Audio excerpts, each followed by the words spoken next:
Good evening and welcome to this meeting of the Shareholder Committee. My name is Councillor Prue Bray. I'm the Deputy Leader of the Council and the Executive Member for Children's Services, and I'll be chairing this meeting. And apologies if I cough a bit, I'm just getting over a cold. There are no fire drills planned this evening, so if the fire alarm sounds, please leave the building via the nearest exit and gather at muster point 2, which is located in the car park at the rear of the building in that general direction. Please note the meeting is currently being webcast live, and if you can turn off any mobile devices, that would be appreciated. I'll just get everybody to introduce themselves before we actually start. So Pauline, would you like to start? Hi, I'm Pauline Jorgensen. I'm Conservative Council Leader in the Opposition. Okay. Hello, I'm Adrian Betteridge. I'm the Executive Councillor for Active Travel, Transport and Highways, and I'm here as a substitute for Councillor Mark Ashwell this evening. Thank you. Hello, my name is Councillor Imogen Shepherd-Bay, and I am the Executive Member for Finance and Governance. Thank you. And if I could ask Karen to introduce herself. Hello, I'm Karen Howick, Managing Director for Loddon and Berrybrook Homes. Thank you, Karen. And then we also have in the room Priya Patel, who is Democratic Services Officer, the Chief Executive of the Council, Susan Parsonage, the Monitoring Officer, Andrew Morton, and last but by no means least, the Chief Financial Officer and Deputy Chief Executive of the Council, Graham Ebers. So I don't think we have anybody online for this one. The first item on the agenda is apologies. I have apologies for absence from Stephen Conway and Mark Ashwell, and as Adrian has said, he's substituting for them. I think we're fine. We're fine. We don't have any others. Thank you for coming, Adrian. I hope you find it interesting. Just for clarification, for anybody who's watching, Pauline is a non-voting member of this, so if she doesn't put her hand up, it's not because she's not paying attention. No. So we're asked to confirm the minutes of the Shareholder Committee meeting, which were held on the 16th of October 2025. So I think Imogen and I are the only people there. Is that still okay to confirm those minutes? Yes, I'm getting the nod that that's okay. Are you happy with them? Yes. So I will sign those after the meeting and return those. Thank you. Are there any declarations of interest? Nope. Not expecting. We have no public questions. We have no town and parish council questions, and we have no councillor questions. So that takes us on to the substance of the meeting, which is Karen's Managing Director overview. So Karen, over to you. Thank you. So I'm here to present the Managing Director overview and associated appendices for Q2 financial year 25-26 regarding the local housing companies Loddon and Berrybrook Homes. There are no formal approvals sought tonight, but the committee are asked to review and comment as appropriate on the items raised. In terms of the information presented, you will see the Q2 financial performance for both Loddon and Berrybrook Homes. The reason this is coming to you so late is because we wanted you to be able to see the budgets for 26-27 before that financial year commenced. As you can see, Berrybrook Homes is moving towards a break-even position and Loddon Homes is recording a loss. We are modestly optimistic that we can improve the performance of both the companies by the end of the financial year, but we are holding large accruals for repairs and maintenance, which we want to see materialise before we improve that position. Moving on to the budget, what I will say actually is in terms of Q3, because obviously we have now passed Q3, that is tracking in line with the reforecast budget that we have presented here. So that's a really positive close to the end of that quarter. Moving on to the 26-27 budget, you'll see Berrybrook Homes moving into a profit-making position for its first time. Loddon Homes, whilst it executes its growth strategy, continues to record a loss. In June, we are taking to the Loddon Homes board its first iteration of its 30-year financial plan. Whilst that is a long-term plan, it also includes projections for the short and the medium term. So you will be able to see the timeline for when we can expect to move into a break-even / profit-making position. Despite that loss within Loddon Homes, EBITDA remains strong, and that is a representation of our performance. It's our earnings before interest, tax, depreciation and amortisation. However, it is important to note that the local housing companies actually honour its commitment to the principal and interest payments of loans before we report that EBITDA figure. Moving on to the Loddon Homes Community Benefit Society and not-for-profit conversion, that is progressing well. We're working hand in hand with the council in terms of democratic services and legal to make sure that all due diligence around governance and execution is carried out as it should be. We expect that to materialise towards the end of Q2 in the next financial year.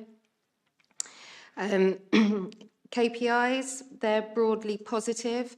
There is lots of work happening within the housing service at the moment, and we expect that to result in improved data presentation to the local housing companies, especially in the areas of repairs and maintenance. So work is underway, and we are positive about what that will look like in the future. So then moving on to the last item is the development pipeline. For Loddon Homes, we are motoring on. The final contract for a development over in Twyford was signed just before the Christmas break, which will see 60 new homes coming through. From 27-28 onwards. We have also since then been appointed as the preferred RP of choice for another development over in Arborville Cross, for which we are going through legal discussions at the moment to move towards contract signing. What I will say in terms of the financial performance projected for 26-27, we will hope to try and improve on that depending on development activity coming through in the year. In terms of Berrybrook Homes and its movement in the private rented sector, we're in discussion with a few developers to see if we can agree a price point in which to enter that market to make it financially viable for Berrybrook Homes. So that's me in a nutshell.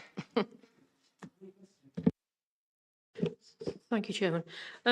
Sorry, I didn't have my microphone on. I was just saying, any questions, Pauline?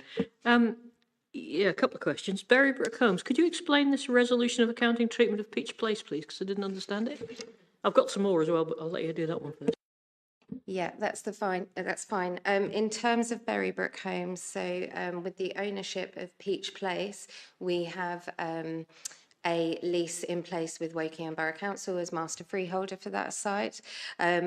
Historically, the lease was treated in a different way, which meant that it then appeared on our accounts as a loss. But the new auditors that we are working with, Buzzercotts, have changed the accounting treatment for that, which means that our profit and loss is more reflective of actual performance of the organisation. This is reflected in the council's books as well because of the intergroup workings there. So is that the value of the lease that's moved? No. No, the actual lease costs? No, it's the way that we treat it in terms of the rental income coming in and going out back to the council in terms of what we give them for the lease. To be honest, the detail of that sits with our head of finance, and I can certainly come back to you with the detail around how that lease is now treated as opposed to how it was in prior years. That would be great, thank you. Do you want to ask the others, or do you want to just carry on? I'll just comment on that one. It's taken a while to sort that one out. I suppose the way I think about it is that the council owns the companies ultimately, so the money hasn't really changed. It's just how it's treated into which entity does what where. We're still getting the same amount of overall income from the development, and it's just how Berrybrook and the council interact over it. But Karen will get you the details. I will add as well, it's associated with the depreciation and how we depreciate that asset because we are only holding it over a short-term lease. So typically, we would like to see a lease for 125 years. The lease that we have for Peach Place is for 30 years. So you have to depreciate it at a much faster rate, which then impacts your bottom line. Could explain what's happening to it, that'd be great. Thank you. Next one. Okay, next one was Loddon Homes, Community Benefit Society and not-for-profit entity. You've mentioned the benefits. Are there any downsides? So the downside would be that we're no longer able to return financial dividends to the council. Any profits would need to be invested back into the organisation in terms of future growth or asset management or, longer term investment in the organisation. But in reality, Loddon Homes has never been in a position to return those dividends anyway. It would impact, could potentially have an impact on borrowings if we were to go to an external provider. They may not look so favourably on a not-for-profit as they would for a for-profit, but our borrowing mechanisms is to go through the council and Public Works Loan Board, so we're mitigating that possible negative outcome then. It also prevents the organisation from diversifying outside of the core purpose of the charitable organisation. However, for Loddon Homes, there's no intention to move beyond housing. We have Berrybrook Homes if there was a desire to move into a different sector. Presumably, if you really wanted to, you could change your charitable scope anyway, couldn't you? I wouldn't want to. Yes, you can change the terms and the purpose of the charity, going through certain governance arrangements. Got one more, I think. Go on. Can I just comment on that? When we were looking at the setup of the different housing companies, we were looking at whether we should merge them or keep them separate. And I think because Loddon is going into not-for-profit, then it makes sense to keep Berrybrook separate so that it is more flexible. That helps mitigate the issues as well. I don't think any of us think that Loddon should move outside housing. As Karen has said, it doesn't. It's not been in a position so far to return money to the council, but it's more a question of. To me, it feels like instead of Loddon giving the council giving Loddon more money in order to develop houses, Loddon gets to keep more of its income instead of giving it to the council and getting it back, if you see what I mean, because the money, any profit they make will stay in Loddon rather than come back to us and then be given back to them to do something with. So it's the major advantage of it is the tax advantage, isn't it? So if you want to say something about that. No, I was going to say that is definitely the major advantage. It also just ensures that it streamlines our core purpose in terms of that future investment and maintaining our assets. Yeah. It actually makes it more feasible to bid for housing and be successful because we haven't got the costs that we had before, so our bids can be slightly more flexible. I mean, to be honest, it's never made a profit. It wasn't intended to make a profit. That's not the way it's designed. So I don't think it really particularly matters as long as I understood the other issues. Page 21, you've got director salaries, full year budget 16,500, actual of half year forecast of 79,000. What's going on there? Sorry. Page 21.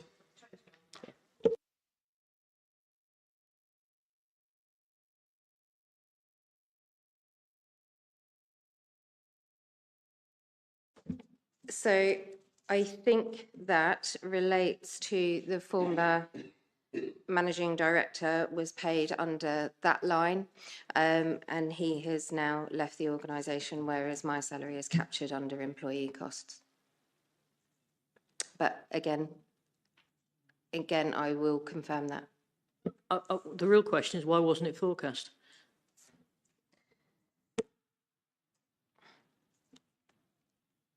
No, it's the other way round.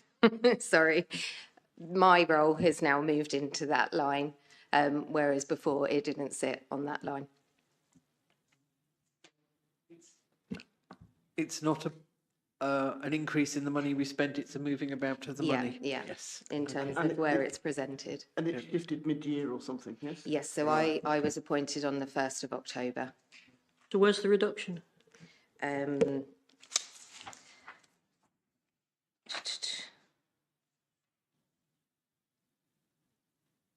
I'm going to have to come back to you on that one. See a reduction of that magnitude, that's all. I might have missed it, or it might be spread all over the place, but there's only a change in staff salaries, and that's 6,000. That doesn't account for 60,000. Yeah. Let me come back to you. Okay. And final one. Page 34. Yeah. Have I misunderstood it, or is it a mistake? Cost of sales. You've got turnover as negative, which is always strange. And you've got a cost of sales. One of them's positive, one of them's negative, and then you add it up, and it doesn't make sense if that one is that 1 on 25, 26 actually a positive number with incorrect brackets. So positive. So In this presentation, so if we go to the detailed version,